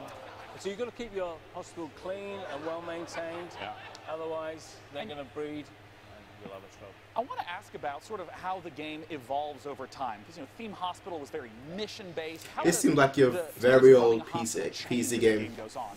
Yeah, so once you've started your first hospital, it's that's a pretty simple affair, and then you move on through 2 Point County. There's different regions. There's a cold region. There's warm regions with contagious diseases. And, there's poor regions, there's rich regions. Well, yeah. So we've got volcanoes. Yeah, we've got all sorts of wonderful, weird effects can happen in different parts of the So world. you might struggle to manage your hospital empire because a volcano went off nearby. Yeah, it's about spinning plates, isn't it? You've got everything set up nicely, and then something happens. Well, I'd love to know more information about when 2 Point Hospital is coming out. Well, we're coming out to fall. And you can check us out by going onto our Steam page and hopefully wish listing. And yeah, we're coming later in the year. All right, fair enough. Fair enough. I'm personally, again, really looking forward to it coming out. Thanks so much for joining me, Doctor and Doctor. Thank you. Talk about 2 Point Hospital. Now, our second Battle Royale game of the afternoon takes a fantasy RPG-esque bent, and you may have even seen it getting streamed on Twitch in the previous week. Let's take a look at Hi-Rez's Realm Royale. Realm Royale. I've heard about that. Another one.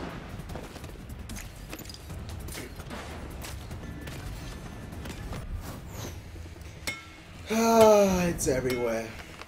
The Battle Royale format is everywhere. I've not got anything against it. Again, I'm currently playing Fortnite. I started this week, last week. Producer at Hi-Rez Studios, it's Rory Newbro, aka But Dry it's Bear. everywhere. Dry Bear. What separates Realm Royale from other types of Battle Royale games in the genre? It's a good question. So before you go up into the air to determine where you land on the map, you'll actually choose from a list of fantasy classes like Mage or Hunter or Assassin and specify a unique play style before you land. How do these different classes work? So the Engineer will be more about bunkering down, putting up shields, putting down turrets. The Assassin will get behind the lines. Zombie games, then horde games, and now... And the Warrior will just jump in there throwing axes and being crazy. Here we have the streams that I've watched, it also seemed like there were abilities, not just the loot and find stuff. Can you talk to me about how the ability mechanics work? Once you choose a class, it'll come with a set of abilities, and you'll actually be upgrading these during the match, but it specifies your play style. So as you're looting, abilities as well as armor and weapons will come out of the chest. Okay. You'll start equipping that and determining the play style you want, and so you can just really specify. And you I like Hi-Rez though. I've seen it on stream. Talk to me about crafting in the game. I am a fan of Hi-Rez. Work in a game where there's a just because I play Smite. Play circle. We're really excited about this. So strewn across the map, there are places called forges. And so once you go to the forge, you'll collect shards from disenchanting loot you find as you're going about. And you'll use these shards to start crafting legendary gear, very powerful pieces that everyone will want. Yeah. Once you start the forge, a smokestack will appear above the forge, and everyone comes over to fight. Like a mini objective even. Big team fight. So I know that Realm Royale is currently available for free on Steam, but I hear that you have some goodies people can check out that are E3 exclusive. That's right. So free on Steam, we're actually out for less than a week now, and we were already number 4 on Steam charts. And this week at E3, through Mixer, if you stream on Mixer and you're playing, the streamer that gets closest to the Crown Royale will enter into the hype zone, and so everyone will see you on, you'll be featured on the main page of Mixer. You'll have a chance to win the Jailbird chicken skin, which is our first piece of cosmetic. No thanks. It's a little chicken with like a little jailbird, like prisoner outfit. No thanks, not that desperate. Yeah, and if you don't know the chicken mechanic, seriously, please look it up right now. Rory, thanks so much for joining me on stage to talk about Realm Royale. Once again, it's for free on Steam right now. Our next game is one that was shown at last year's PC Gaming Show, and Frankie has some updates of what they've been up to. Yes, John, as you may remember, our next game is made by a core shaft. team of just 2 people. It's called Ooblet, and it's a farming and Thumbnail works for everything. Harvest Moon and Animal Crossing. This fresh trailer features a first look at their unique combat system, along with plenty of cute ooblets and environments. Did I just see Animal Crossing?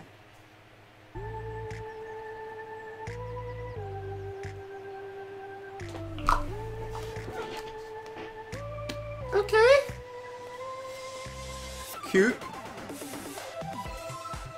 I don't know what I expected, but okay.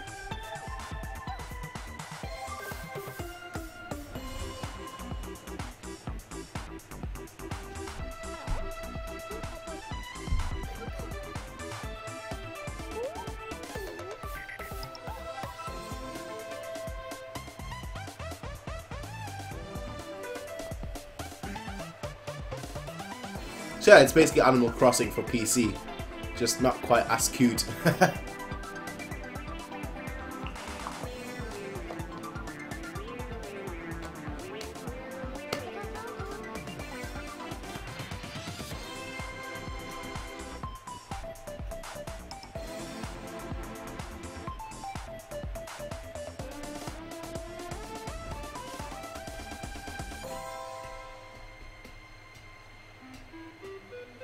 Ooblets, PC and Xbox One. Not the kind of game I see work on PC, but yeah, it's more so a handheld thing. It wouldn't be a PC gaming I'd show say. without a dash of strategy, which is why I'm delighted that we get the chance to share with you the next in the Anno games. Let's take a look at Anno 1880. Okay. Oh, Ubisoft, why were you hiding that from your conference, bro? Why were you hiding that from your conference?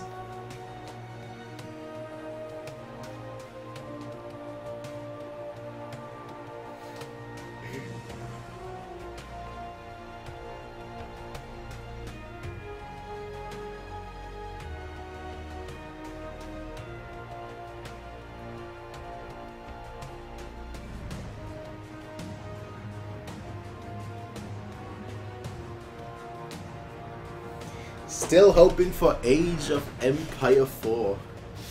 I think the chances are looking slimmer and slimmer, to be totally honest.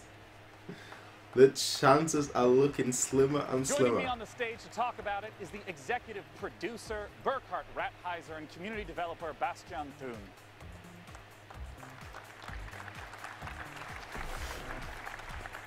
But hey, Gentlemen, you got Yakuza for PC. By asking, for people who haven't So seen or experienced dreams can become reality. Yeah, well, Anno 1800 is a PC only real-time strategy game, and it's kind of mixing city building together with economic simulation and naval warfare. And at its core, it's a sandbox game, so you have a vast amount of freedom to explore, This guy is very nervous. You can tell just how many times he says I wonder if you could talk to me a little bit about why the choice of the 19th century for this game. Well, the 19th century, it's such an interesting and rich era. There was so much happening in this era. So we had two industrial revolutions. We had major scientific inventions, and also big social changes, and also the creation of the big imperial empires. So it's a really rich era. Did someone say empire? From the 19th century in Anno 1800. So it's kind of, for the player, it's well, basically you start with the first kind of medieval settlements, and then it's a kind of a journey through the 19th century. So it's kind of, you explore everything that kind of happened in this rich era. Yeah, don't worry, E3 is not over yet. You have a very unique take on how There can always still be cringe moments. how to gather feedback. I was wondering if you could talk to me about what is Anno Union. So last year at Gamescom, when we actually revealed the game, we decided on, you know what, it's pre-alpha, we revealed the game. We invited the community to basically become a member of our development team. So we launched our Anno Union platform. It's a place where we give constant weekly updates on the current development and invite players to give feedback and basically help us developing the game. Can you give me like an example of exactly how some choices have been steered by the community? So there's a lot of different stuff we did. So like from feedback we got on our blogs and focus playtests where invited players. We got so much great feedback, which had to completely rebalance the mid and late game of the game. Also, we heavily expanded on core features of the game based on feedback. We said like, okay, that really seems to work. Players like that, so okay, let's do it like improve the quality a little bit even more. Yeah. But they can also vote on actual game content. So we had a big vote for an AI opponent in the game, for community creation contest where they could create their own island and stuff like that. And I understand that some of this footage that you're sharing right now is pieces that people can go to anno-union.com and vote on right now. Exactly. So just in time for E3, you can go to anno-union.com, check out, we have a vote up where you can vote on one of 5 ships in the game. And that's only the first stage, because in the second stage, we will allow you to design your own ship variant. So the winner of that first vote, then you can hand in your own design notes, drawings, 3D models, whatever you like. And the winner of that contest will actually make it into the game. All right, now, fair enough. The website that people can go to again to get the most information. Boaty McBoatface. Yeah, just check out anno-union.com. That's basically our big community platform, and we want to invite especially strategy gamers, PC players out there to come help us developing the game, sharing feedback. Just check it out. Well, gentlemen, thank you for joining me on stage to talk about Anno 1800. Our next title is the final battle royale of the night, and Frankie is going to be talking about it, and it's a little bit, maybe not what you'd expect. Interesting. Publisher Tiny Build is known for discovering distinctive indie developers and bringing their quirky ideas to the fore, with Cluster Truck, Speedrunners and Hello Neighbor among their catalogue of hits. Another one. And now I'm delighted to be able to bring you the world-exclusive reveal of a game developed by Galvanic Games in cooperation with Explosion. Inspired by the Cyanide and Happiness webcomic, Rapture Rejects' Battle Royale as you've never seen one before, ladies and gentlemen, believe it or not. Top down, isometric, cartoony, and basically bonkers. Let's take a look at what happens when the man upstairs makes an epic fail and only beams up the bad people. Inspired by Cyanide and Happiness. How? This has to be either the greatest thing ever or the worst thing ever.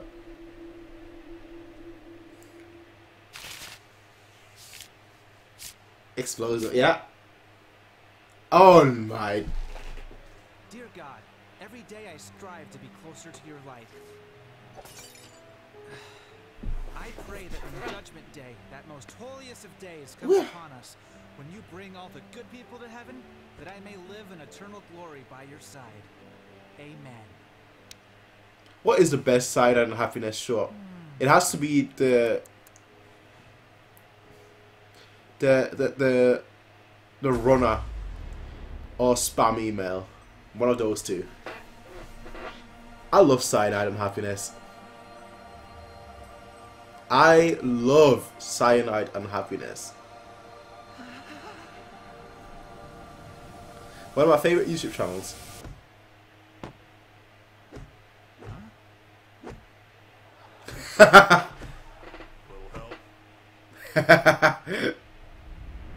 Thanks, bro. Wow.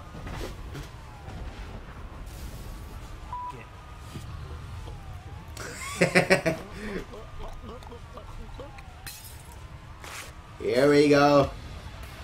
Rapture Rejects. Yeah, that's a nice art style. Reminds me so much of like The Simpsons. Like The Simpsons game I'm talking about. Yeah. Get down here this instant! You didn't break the leaves! Smell you later, yo! Yeah. You just flopped. Oh. Alright, you know what? I'm gonna check that game. I'm gonna check that out. I'm gonna maybe play it as well. That looks like my kind of shit. I can't believe we got to show that trailer. That's so great. The White Knight. The game that we will be showcasing this evening is from perhaps the most famous stealth action franchise in gaming, the Hitman series. Let's take a look at a brand new trailer from Hitman 2. Ending it with a bang. Bang.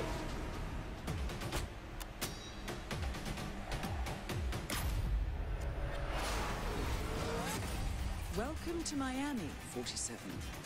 The innovation race is on its last day, and it is down to the wire. The Providence defectors are Robert and Sierra Knox. a day of high-octane thrills and two very... I mean, I'll say this right now, I won't be interested in this game at all. But it's been a very good conference, I think. A lot, obviously, you know, it's PC, so a lot of like smaller, quote-unquote, indie games and whatnot. But yeah, most of the indie games look very good. You have very different types of art styles, very different types of gameplays. So I'm satisfied. All right, what can I say? I'm happy with what I saw. I wish I could stay awake right now for the Sony one as well, but that's not gonna happen. I'm tired. There's always sand in my eyes. I'm half asleep, so hey. I like this one. I like this conference a lot. One of the most enjoyable. Exactly. To talk about Hitman 2 is game director from IO Interactive, Jacob Mickelson. Join me up here, Jacob. They did this presentation really well. Cause all the games, like all the trailers, were like 2 minutes at most, and you have people talking for 2-3 minutes. Tell me, what is Agent 47 doing in my... So basically, if you don't care about the game, it's over in 5 minutes. You're not wasting 20-30 minutes. You're not waiting. You're not wasting 20-30 minutes on something that you don't care about. Right now, you know, you watch it. And you know, it's already gone. Like in the Hitman games, the environment was so critical, trying to study and trying to understand it. What are some of the elements in Miami that will show it's in an hour, and I wouldn't be able to stay awake for that long. Miami is, I think it's one of the biggest events we've ever created in the game, and in Miami we have, of course, the race as the centerpiece. Yeah. But being this super high detail sandbox, we also go to great lengths to actually create all the surrounding bits and pieces, like you have here backstage area. Of course, we also have that in Miami. So pits and paddocks. There's an emergency room. I will be here though for Nintendo's tomorrow. 100%. Make your own way through the mission and take advantage of the locations and all the different disguises and items you stumble upon as you move in closer to your targets. And in terms of mechanics, I know that there's going to be a lot of the familiar feels, but what are some of the brand new mechanics that are in Hitman? Yeah, some of the new stuff is, for instance, the crowds we saw here in Miami. First of all, there's more than ever. Yeah, we're close to 2,000 people now in the scenes, and okay. On top of that, we also introduced a new crowd mechanic where you can dip into the crowd if you get in trouble. So as long as they are not fleeing or running away, then they're there for you to hide in. So in case you get chased by guards. Another new thing is the picture-in-picture mechanic, where you get information about what's going on other places in the level. So if you're setting up traps and stuff like that, you can kind of keep track of where the important characters are. And last but not least, we have the fan favorite, which is the sniper briefcase is back. But this time it's not only for sniper rifles, it's also for all the other things you want to carry around, kind of without calling too much attention to yourself. And I want to ask about some of the weapons and the disguises that have been showing up throughout these trailers.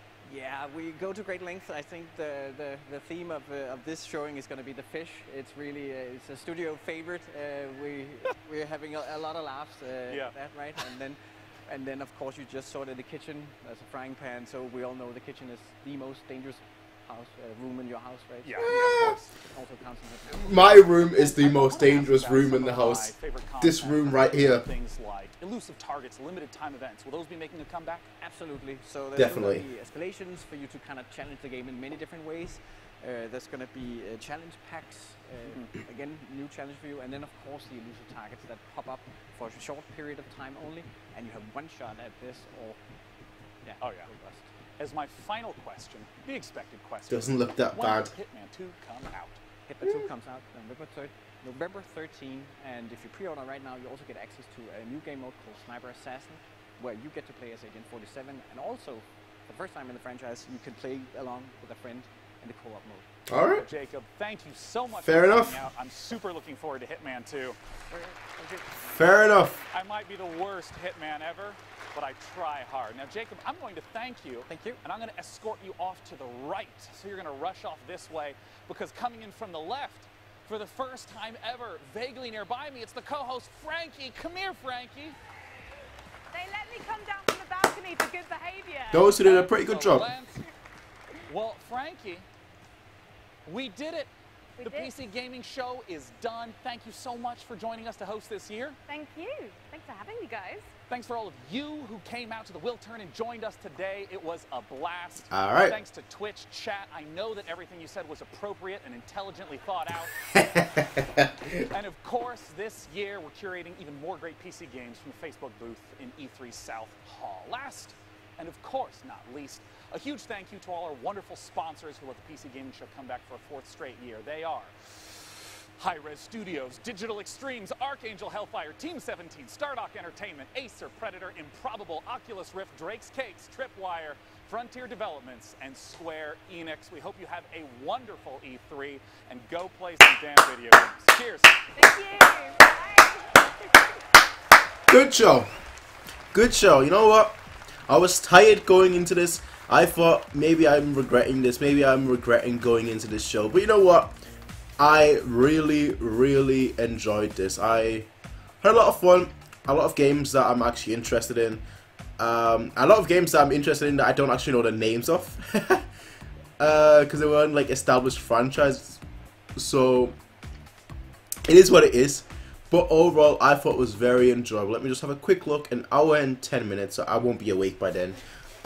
This year's was way better than last year. I didn't actually see last year's PC conference, because last year I basically just watched most of the trailers and I pretty much ignored E3 for the most. I mean, I always watch E3, but usually like